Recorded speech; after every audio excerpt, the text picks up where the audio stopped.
지금부터 전기 에너지 발생과 전환에 관한 내용을 한번 시작을 해보도록 할게요. 자, 첫 번째 단원에서는 자석의 운동으로 만든 전기 에너지를 이용을 할 거고요.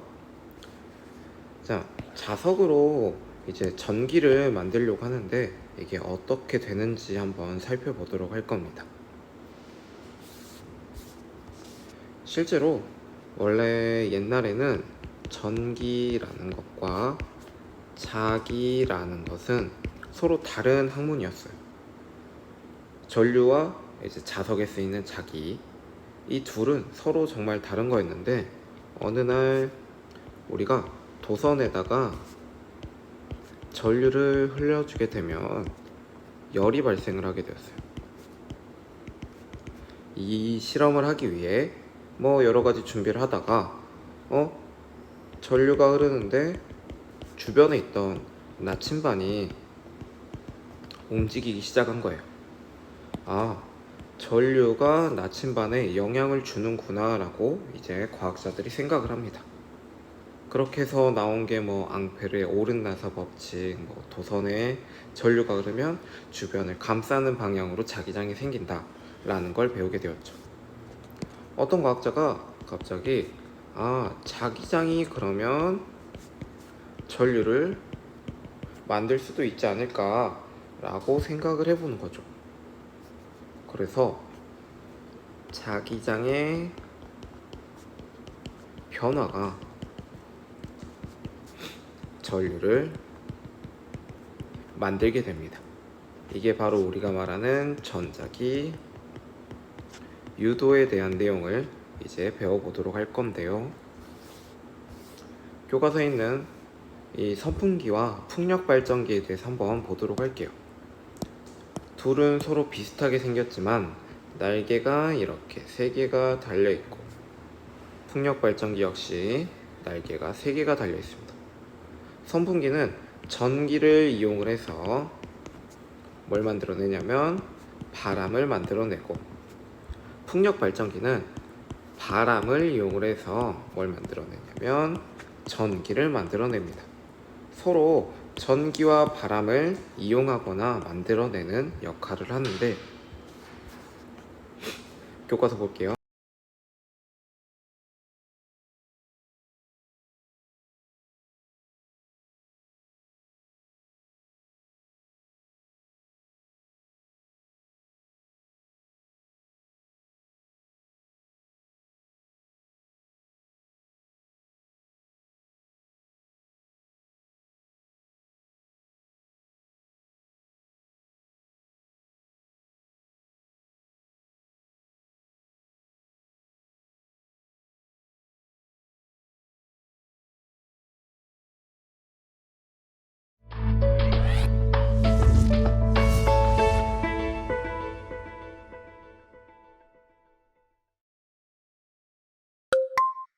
여러분 안녕하세요. 정말 오랜만이에요. 잘 지내셨죠?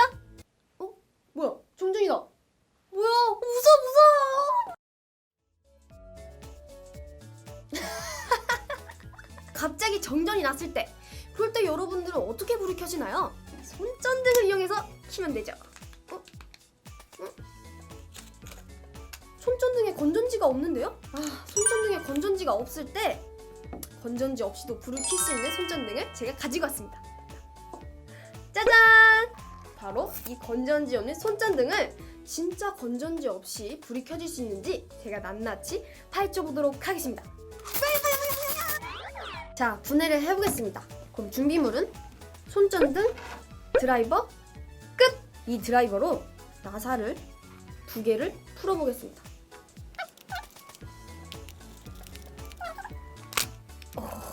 열어주면 커다란 톱니바퀴가 있고요. 그 다음엔 작은 톱니바퀴가 있습니다.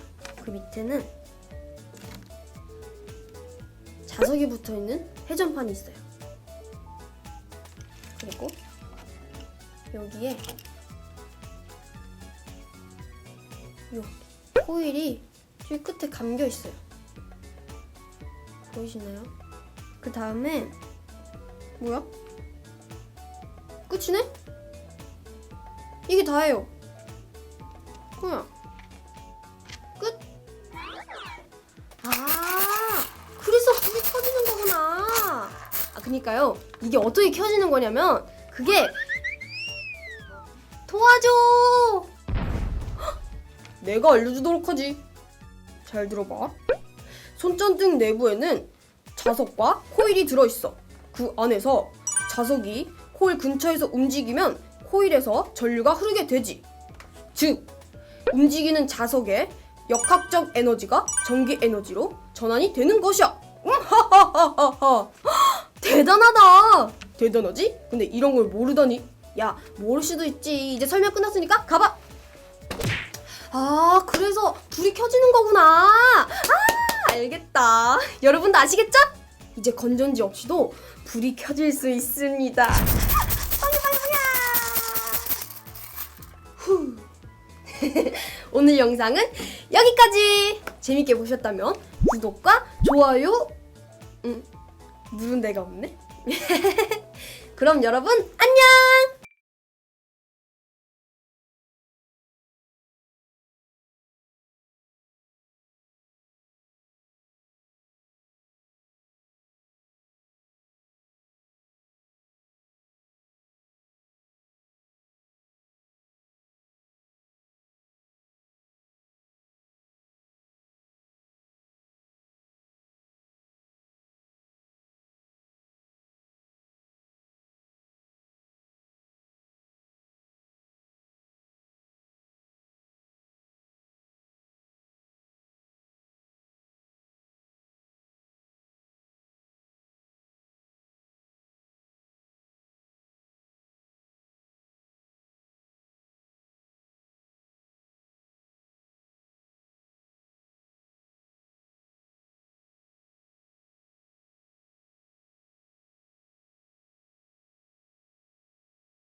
자, 프린트물 5페이지고요.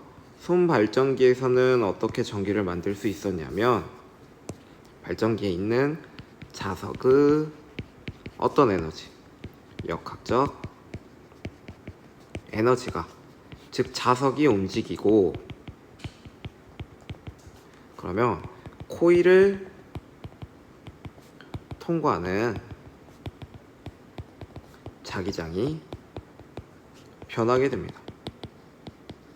그러면 우리는 전류가, 전기가 생성이 됩니다. 이 과정을 1, 2, 3 이런 식으로 과정이 생겨요. 자, 한번 자석을 움직여서 전류를 발생시켜 볼까 라고 하는데요.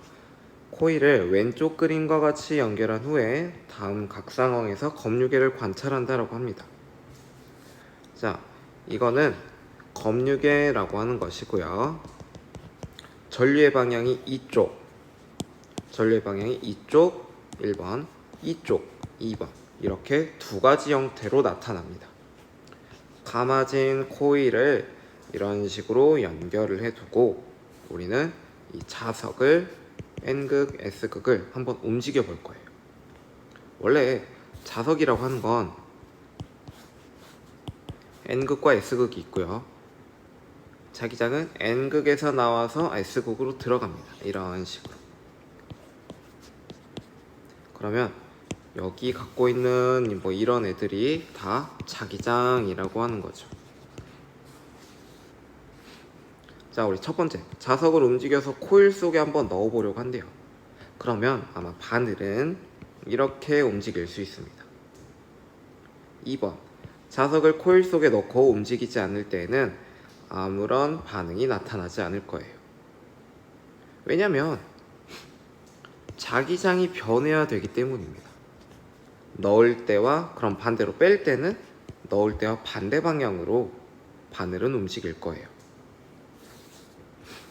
즉 코일에 전류가 흐르기 위한 조건으로는 제일 중요한 건 뭐냐면 자기장이 변해야 한다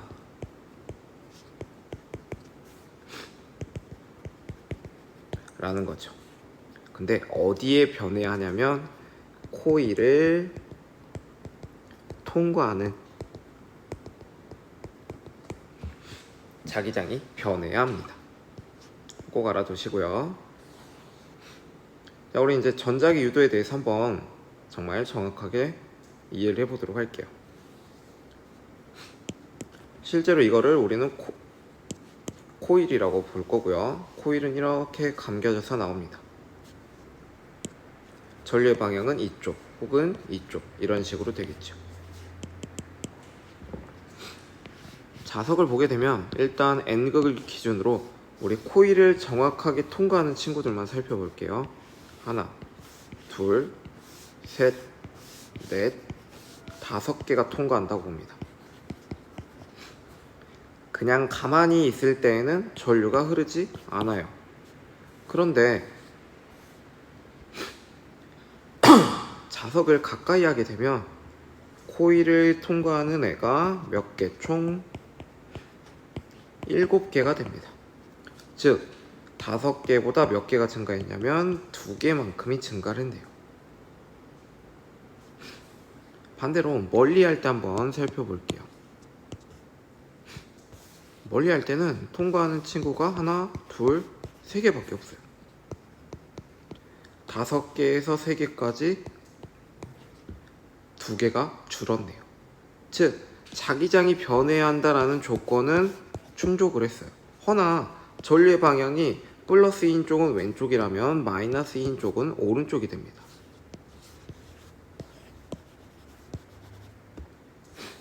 자, 원리 볼게요.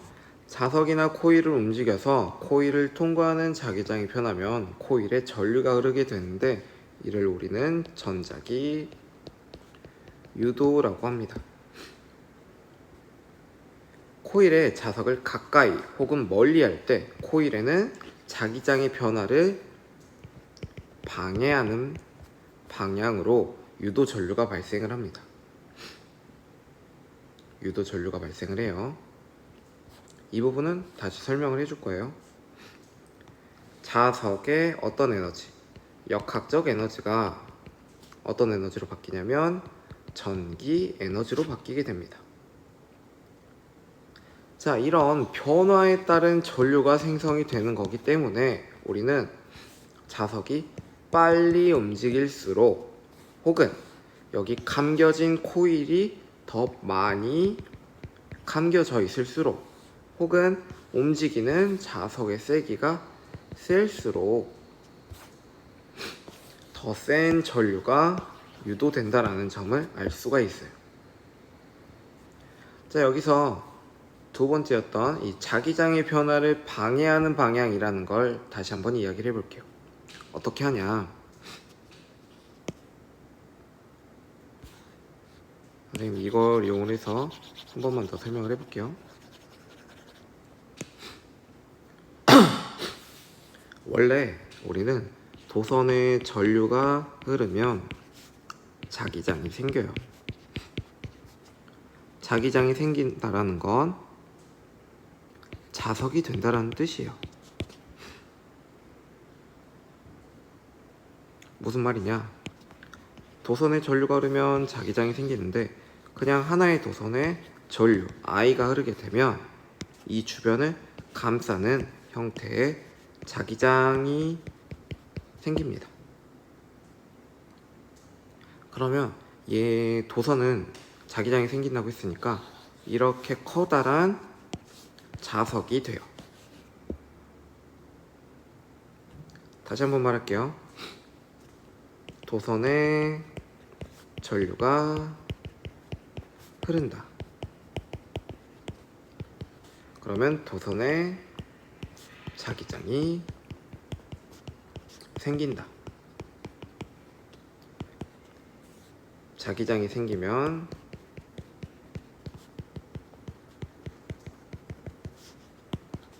자석이 된다.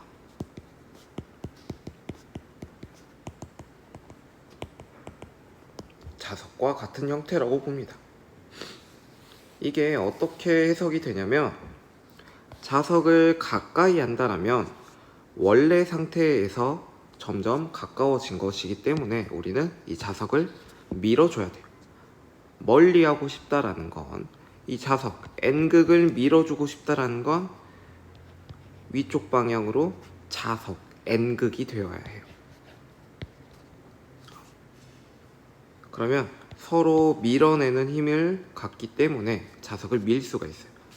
우리 N극이 위쪽인 경우에는 이런 식으로 전류가 흐르게 되고, 반대로 자석이 처음보다 멀어진다라고 하는 건 다시 가까이 해줘야 돼요.